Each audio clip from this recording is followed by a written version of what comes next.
Oke, jika tidak ada, kita teruskan ke materi yang kedua, yakni tentang tata krama, yang insya Allah akan disampaikan oleh Ibu kepada Ibu. Waktu dan kesempatan diberikan.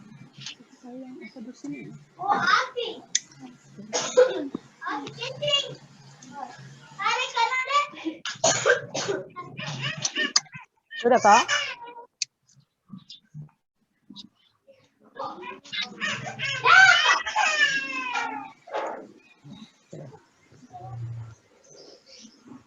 Sudah siap ya? Sudah.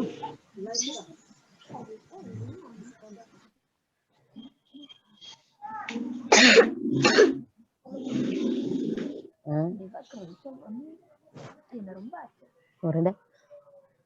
Lanjut.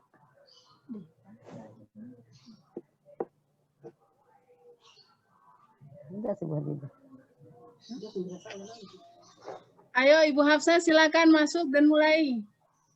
Ya, sudah? Sudah. Sudah. Baik. Bu Ainun. Sip. Sip. Bismillahirrahmanirrahim. Assalamualaikum warahmatullahi wabarakatuh. Waalaikumsalam warahmatullahi wabarakatuh. Alhamdulillah. Sehat semua? Alhamdulillah. Alhamdulillah rabbil alamin. Ya. Harapan terbesar bagi kita orang tua adalah, terutama ibu, adalah kalian semua dalam keadaan sehat walafiat. Pertama-tama, mari ibu mengajak kepada anakku semua, mari kita sama-sama membuka kegiatan kita pada kegiatan MPLS hari kedua dengan materi tata krama. Tapi sebelum ibu melanjutkan materi, ibu mengajak semua kepada anak-anak ya, kita buka acara kita ini supaya afdol. Ibu mengajak untuk sama-sama melafazkan basmalah. Bismillahirrahmanirrahim. Ya, bagus.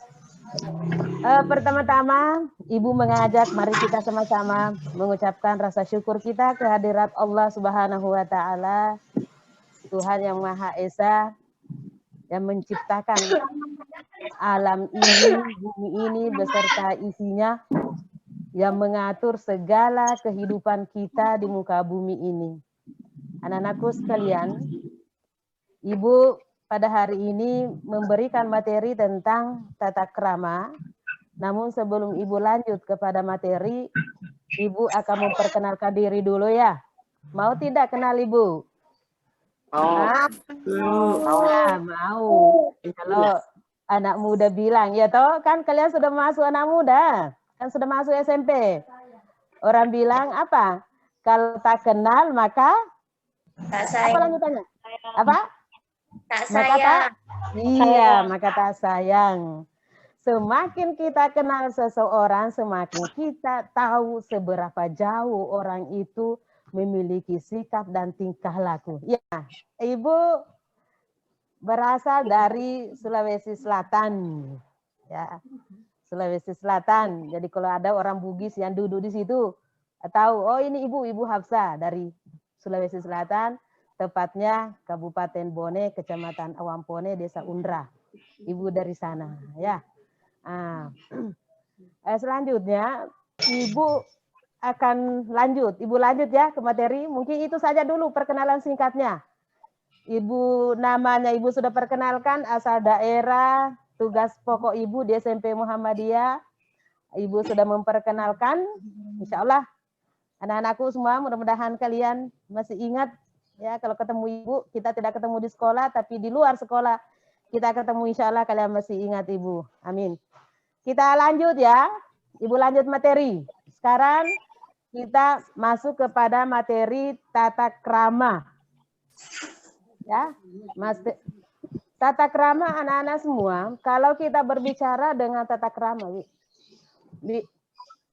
berbicara tentang tata krama anak-anak semua, mungkin ada yang tahu apa itu tata krama?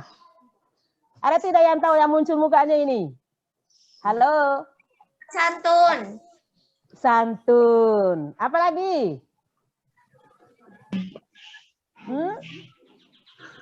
Masih ada yang tahu? Santun? Sopan santun ya? Iya, sopan. Ibu yang lainnya tak pasti tahu, hanya mungkin karena masih malu-malu dengan ibu. Nah, baik.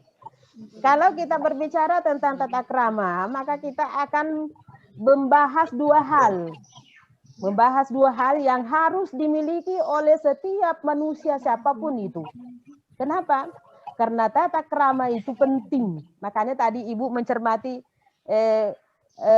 materinya Ibu Habibah, ada pertanyaan. Kenapa Wiyata Mandala itu penting? Sama dengan tata krama. Dalam kehidupan kita, kenapa tata krama penting? Penting tidak? Penting kok? Penting ya? Kenapa tata krama penting? Anak-anak sekalian, harus kalian paham bahwa kita hidup di muka bumi ini bukan sendiri. Kita akan bergaul dengan siapapun di luar sana. Oleh karena itu, berbicara tentang tata krama, maka tidak terlepas pembicaraan kita tentang aturan-aturan norma yang harus kita taati, yang harus kita selalu munculkan dalam kehidupan diri kita pribadi maupun ketika kita berhadapan dengan orang lain. Tata krama perlu selalu dimunculkan dalam pribadi kita, baik dalam bertutur kata maupun dalam bertingkah laku. Ya, Ibu lanjut ya, anak-anak. Ibu lanjut. Nah, sekarang tata krama ada dua kata yang Ibu bilang tadi. Yang pertama tata berarti adat. Ya. Aturan, ada norma, ada peraturan. Ibu tadi sudah bilang, berbicara tentang tata krama maka kita akan berbicara tentang aturan-aturan. Jadi hidup itu anak-anak semua ada aturannya. Paham ya? Semua ada aturannya. Ya. Kita dimanapun berada, kita harus mengikuti aturan, mengikuti norma, mengikuti adat istiadat dimanapun kita berada. Yang kedua, ada kata-kata krama. Krama artinya sopan santun, kelakuan, tindakan, dan perbuatan. Anak-anak semua, jadi tata krama berhubungan dengan aturan tentang sopan santun dan kelakuan kita. Nah, Ibu lanjut. Tata krama berarti adalah sikap. Ya, ini pengertiannya ya. Tata krama artinya sikap, tingkah laku, tutur kata yang menunjukkan kesopanan kita dalam melakukan kegiatan. Baik kegiatan itu untuk kita sendiri, kegiatan kita bersama orang lain, kegiatan dalam rumah, kegiatan di luar rumah, ataupun di sekolah, bahkan di masyarakat. Itu kita harus selalu menjunjung tinggi namanya sikap dan tingkah laku yang sopan santun. Anak-anak semua, nah untuk materi selanjutnya, kalian sudah paham apa sih itu tata krama? Sudah paham belum? Sudah ya? Sudah. Iya, bagus. Sudah katanya. Jadi tata krama Ibu ulangi tadi, bagaimana kita bergaul, bertingkah laku, bertutur kata terhadap pergaulan kita tidak keluar dari aturan-aturan yang ditetapkan oleh peraturan hidup kita dari segi adat istiadat dan budaya kita. Nah, sekarang Ibu lanjut. Yang mana sih modelnya tata krama? Di sini anak-anakku semua lihat macam-macam tata krama. Ya. Yang pertama, tata krama dalam berbicara. Tata krama dalam berbicara adalah bagaimana kita bertutur kata yang baik terhadap orang lain, ya. Berbicara tidak boleh kita berbicara sembarangan, ya. Dalam berbicara itu harus mengucapkan kata-kata yang sopan, ya. Apalagi berbicara dengan orang yang lebih tua dari kita. Ya, jangan mengatakan bahwa saya bersama dengan teman, biar sudah saya bicara apa saja boleh, mengeluarkan kata-kata yang tidak sopan, ya, suka mengucapkan kata-kata makian, itu bukan namanya tata krama. Ada tidak di sini yang suka mengeluarkan kata-kata kotor? Hah? Tidak ada ya. Tidak boleh. Jadi berbicara ada aturannya. Nah, kita harus menempatkan kondisi kita dimanapun kita berada. Kalau kamu berbicara dengan teman kelasmu, berbicara dengan kata-kata yang enak. Jangan, karena lidah kita itu memancing keributan. Jadi kalau kita banyak orang berkelahi akibat dari perkataan lisannya. Jadi pelihara lisan ya. Mulut kita jangan gampangkan mengucapkan kata-kata yang menyinggung perasaan orang lain. Kalau kita terbiasa dengan kata-kata yang tidak bagus, maka anak itu susah untuk mengendalikan dirinya pada saat berbicara dengan orang lain. Ya, dipahami ya? Apa contohnya? Ketika berbicara, tata krama dalam berbicara. Ini ada ibu tampilkan di sini. Ketika kamu berbicara dengan orang tua, menggunakanlah bahasa yang sopan santun. Jangan orang tua kita tidak paham bahasa Inggris, mentang-mentang kamu anak-anak siswa SMP Muhammadiyah lancar bahasa Inggrisnya, yang ngajar Bapak Kepala Sekolah pulang rumah bahasa Inggris terus. Orang tua mana dia paham. Nah, kalau orang tuanya ada sekolah bagus. Tapi kalau orang tua kita hanya di rumah tidak tahu bahasa Inggris, ya itu tidak bagus. Lama-lama komunikasi kita dengan orang tua tidak bagus. Yang kedua, berbicara dengan orang tua tidak boleh suara kita tinggi. Ya. Baratnya kalau volume orang tua kita 2, maka kita harus di bawah 1 volume tingginya. Ya. Yang berikutnya, yang kedua, tata krama saat makan. Nah, ini ada aturannya ya, anak-anak. Coba diperhatikan, nak. Ketika kita makan, itu ada aturannya. Bagaimana? Harus memiliki sifat tingkah laku yang santun. Contoh, kalau kalian di rumah dengar ibu dulu. Dengar ibu. Kalau kita di rumah mau makan, yang pertama harus kita mencuci tangan. Ya. Setelah mencuci tangan, duduk manis di depan makanan. Baca doa dulu. Jangan langsung ambil makanan, membaca doa dulu. Apalagi sebelum makan, baca doa, lanjutkan dengan mengambil makanan. Tetapi ada catatannya ya. Kalau kalian anak-anak makan bersama dengan orang tua, maka dahulukan dulu orang tua kalian mengambil makanan baru kita, ya. Atau orang tua siapapun, orang yang lebih tinggi atas kita persilahkan dulu mengambil makanan baru kita ambil sendiri. Apalagi contoh yang berikut, ambil makanan yang di dekat-dekat kita. Ya, itu tatakannya dalam meja makan ketika kita makan. Makanan yang di dekat kamu itu yang kita ambil dulu, jangan ambil jauh-jauh, ambil dulu yang terdekat. Nah, ada sunnah Rasul, ya dengar. Ada sunnah Rasul, Nabi bilang begini, makan sebelum lapar, berhenti sebelum kenyang. Itu aturannya kita.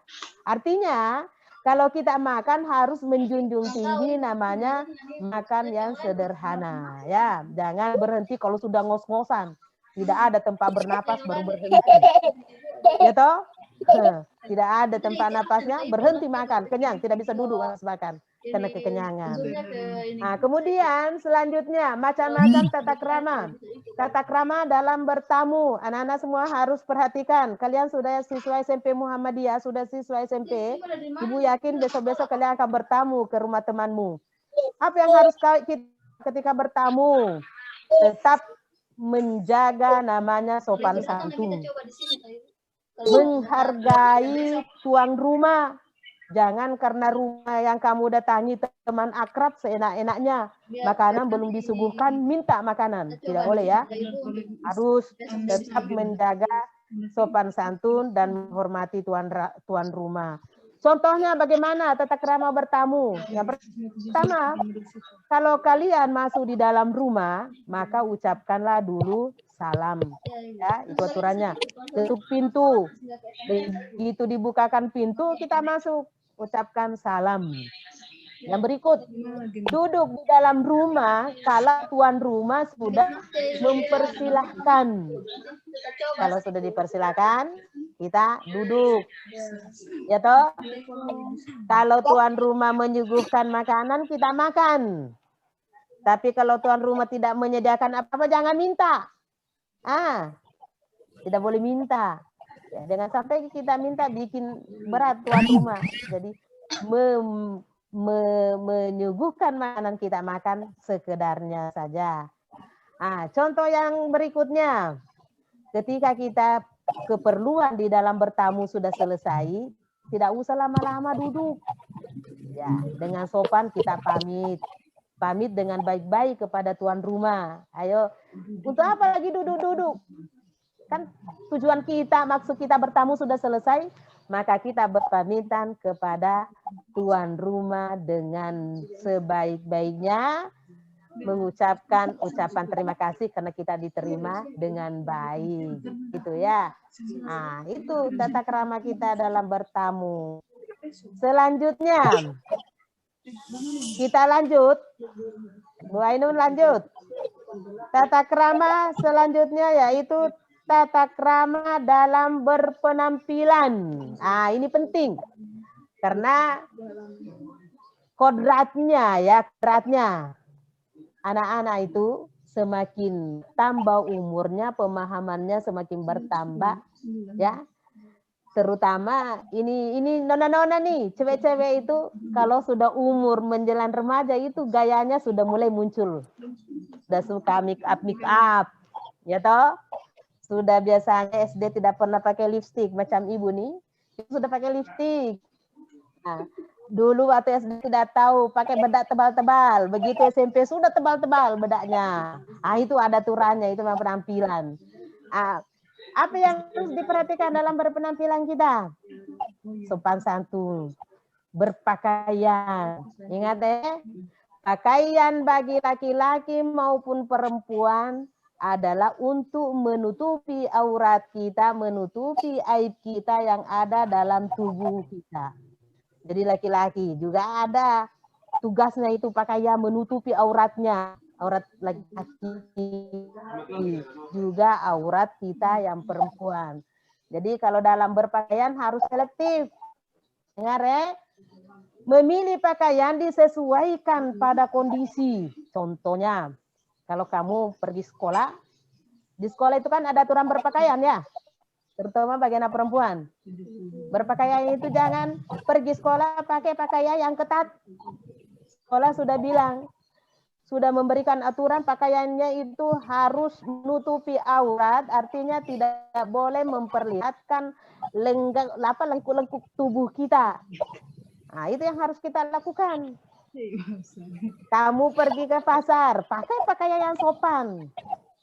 Intinya keluar dari rumah harus berpakaian yang sopan, yang hindari namanya pakaian transparan.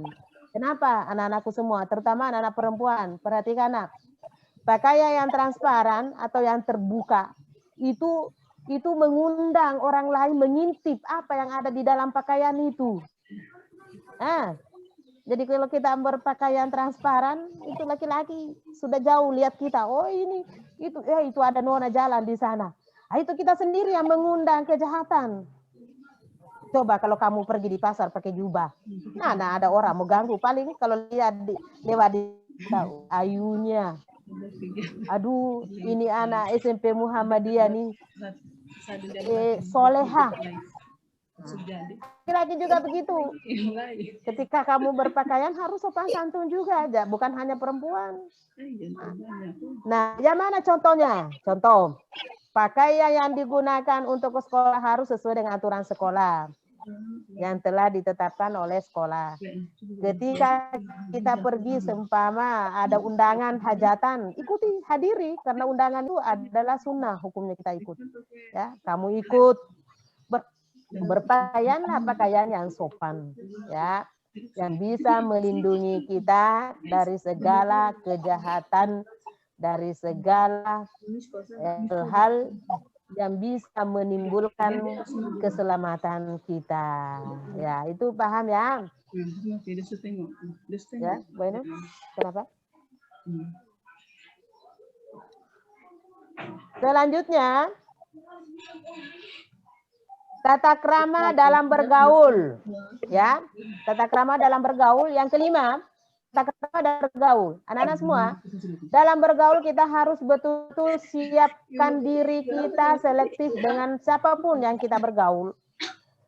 Di dalam kehidupan bermasyarakat tidak ada ruang lingkup bergaul, tidak ada larangan bergaul kepada siapapun. Intinya bergaul tidak boleh kita bergaul kepada siapapun, tetapi ingat ada satu hal. Bergaullah dengan orang yang bisa membawa kita ke hal-hal yang baik. Bergaul dengan orang, ambillah pergaulan kita, tirulah pergaulan kita, pergaulan teman kita, ditiru itu yang baik-baik. Dengar ya anak-anak, jadi jangan sembarang bergaul ya, karena pergaulan itu akan mempengaruhi juga manusia ya. Kalau kita bergaul dengan orang baik, otomatis kita akan menjadi orang baik pula. Ya, kata Nabi, dan siapa bergaul dengan ulama, maka dia akan menjadi seorang ulama. Barang siapa bergaul pencuri, maka dia akan menjadi pencuri juga. Arti daripada pesan Rasulullah ini adalah pergaulan kita itu sangat mempengaruhi tingkah laku seseorang. Oleh karena itu, Ibu pesankan kepada anak-anakku semua, jaga pergaulan kita. Ya. Nah, tidak dibatasi pergaulan, tetapi jaga diri. Selanjutnya, tata krama dan lanjut, tata krama menjadi peserta didik. Ya, anak-anak semua, kalian ini adalah peserta didik SMP Muhammadiyah. Apa yang harus kita lakukan, yang harus kita miliki sebagai peserta didik? Yang pertama, kita harus memiliki sifat sopan santun, kita harus menghargai, kita harus mentaati siapapun di sekolah. Baik guru, pegawai, teman-teman, kita harus memiliki bersikap sopan santun. Bersikaplah baik dengan mereka. Jangan mengatakan, itu teman saya, tidak apa-apa. Saya boleh berbicara begini-begini. Saya boleh bersikap begini-begini. Kan sama-sama anak sekolah, oh tidak boleh. Dalam aturan hidup anak-anak, tata krama harus tetap kita pegang ya. Tetap harus munculkan dalam diri kalian. Bertemu dengan guru, salam. SMP Muhammadiyah itu yang diutamakan. Ketika kamu pertama masuk lingkungan sekolah, pagi-pagi ada budaya salam di SMP Muhammadiyah. Masuk, Assalamualaikum. Ya. Begitu dengan Bapak Ibu guru, pegang tangannya, cium tangan, salam. Itu namanya sopan santun. Ya. Ketemu dengan pegawai juga harus salam, harus senyum. Bertemu dengan kawan sekolah juga harus salam dan harus berucap kata dengan kata-kata yang tidak menyinggung perasaan orang lain. Intinya, sebagai peserta didik, Ibu memberikan motivasi kepada anak-anakku semua, jaga hubungan kita dengan baik kepada siapapun di lingkungan sekolah. Yang terakhir, tadi Ibu sudah jelaskan apa itu tata krama, macam-macam tata krama. Nah, sekarang apa manfaatnya? Apa gunanya itu tata krama dalam diri kita sebagai manusia? Yang pertama, kehidupan manusia itu akan damai. Ini rasa tenang, ya. Tidak ada gunjing-gunjing dari orang lain. Tidak ada kata-kata yang tidak enak keluar dari orang lain. Kenapa? Karena kita itu sopan. Berkata-kata sopan terus. Ketemu orang senyum. Ya, tidak suka menyinggung. Makanya kehidupannya menjadi damai. Bukan hanya daripada diri kita sendiri, tapi akan timbul kehidupan yang damai terhadap orang lain juga. Yang berikutnya, memiliki banyak teman dan tidak punya musuh. Itu orang yang dalam hidupnya sopan santun, orang yang dalam hidupnya ketika bergaul dengan orang lain selalu menjaga lisannya, mulutnya, selalu menjaga perbuatannya. Ibu yakin orang itu dan tidak mungkin, bahkan sampai tidak ada orang yang tidak senang dengan dia. Senang tidak kepada orang yang senang toh pada orang yang baik toh.